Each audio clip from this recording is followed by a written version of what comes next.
Հարգելի գործընկերներ, այս ոլորտում մենք շարունակական եւ բարբերական օրենսդրական փոփոխություններ ենք լրացնում, որը հիմնականում նաեւ կապված է լինում շատ հաճախ մեր միջազգայինորեն ընդունված կոնվենցիաների, վավերացրած կոնվենցիաների հետ եւ ըստ էության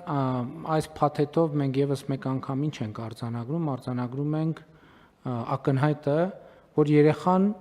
ծնողի սեփականությունը չէ, սա շատ կարևոր արձանագրում է։ Եվ սրա մասին պետք է ասել, որ երեխան ծնողի սեփականությունը չէ։ Եվ դա առանձնահատուկ հարաբերություններ են, եւ այդ առանձնահատուկ հարաբերությունների մեջ կան բազմաթիվ առանձնահատկություններ, իհարկե, եւ երեխայի իրավունքները այդ առանձնահատկություններից մեկն են։ Եվ այս առիթը օգտագործելով ես ուզում եմ նաեւ հետեւյալը ասեմ, ընդհանրապես մեզանում տենց մի ընկալում կա, տենց երբեմն չձևակերպվող, բայց հաճախ նաև շատ ձևակերպվող,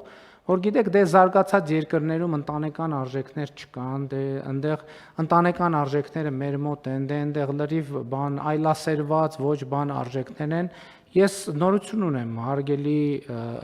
սիրելի ժողովուրդ մեզ համար, այդպես չի։ Այդպես չի, բացարձակապես այդպես չի։ Այնքան այդպես չի, որ նույնիսկ կարելի է զարմանալ։ Ուրիշ խնդիր կա, որ ինչքան երկիրը զարգացած է, ընտանիքի մոդելը այնքան պակասա հենված բռնության, կուլտուրայի եւ բռնության ենթամշակույթի վրա։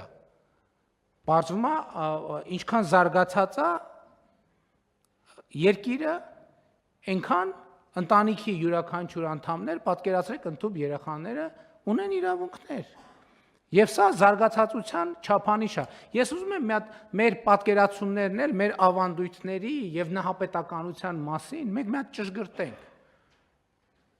Ասենք ենթադրենք այն, որ նահապետականությամբ մի բանով մի երթիկով մի տանիքի տակ 4-5 ընտանիք են ապրել։ Դա ոչ թե նրանից է, որ տենց լավ է, այլ սոցիալ աղքատության արտահայտություն է դա։ Մենք էլ ուզում ենք սրբագործենք, հարգելիներս, որևէ պարագայում հարմար չի, որ երկու ընտանիք նույն սենյակում, էլ չեմ ասում նույն տանը իրար հետ ապրեք։ Հասկանում եք, 1000 ու մի հարց կա։ Հարմար չի ուղղակի։ Եվ դա դարձնել, որ այ գիտեք, սա մեր նահապետական արժեքն է, որ պապը, տատը, երեխեն, թոռը, 4 երեխեքը իրանց կանանց եւ ամուսինների հետ պետք է նույն տանիքի տակ ապրեն, եւ սա մեր ավանդույթն է։ Դա աղքատությունից է տենց եղել, ժողովուրդ ջան, տուն չեն ունեցել այդ մարդիկ։ Ժամանակ ա եղել, որ կովերնել են նույն սենյակի մեջ ապրել, բայց դա չի նշանակում, որ դա մեր ավանդույթն է։ Եվ ես ներողություն եմ խնդրում, բայց սենց բաներ կա, ես հասկանում եմ, պետք է խոսացրել այս բաների մասին, որովհետև ընդհանուր քաղաքական մշակութային մակարդակում մեկ էլ բաներ են հնչում, որ կարելի է նույնիսկ խելագարվել։ Դա աղքատության արտահայտություն է։ Լավ բան չկա նրանում, որ մի քանի ընտանիք իրար հետ նույն տեղն են ապրում, օգտվում են նույն ենթակառուցվածքներից եւ այլն եւ այդպես շարունակ։ Դա աղքատության ցուցանիշ է, դա աղքատության արտահայտություն է։ Եվ լավ է, որ հիմա երկիրը զարգանում է այն տրամաբանությամբ, որ մարդիկ հնարավորություն ունեն աշխատել, կանայք հնարավորություն ունեն, տղամարդիկ հնարավորություն ունեն, երիտասարդ ընտանիքներ հնարավորություն ունեն իրանց համար բնակարան ձեռք բերել եւ ապրել առանձին եւ նույնքան երբեմն ավելի շատ սիրել իրենց մյուս հարազատներին եւ ավելի լավ կապերով կապված մնալ մյուս հարազատների հետ։ Բայց ելի եմ ասում, ես ինչի եմ սրա մասին ասում, որտեղ սրա մասին պետք է ասել։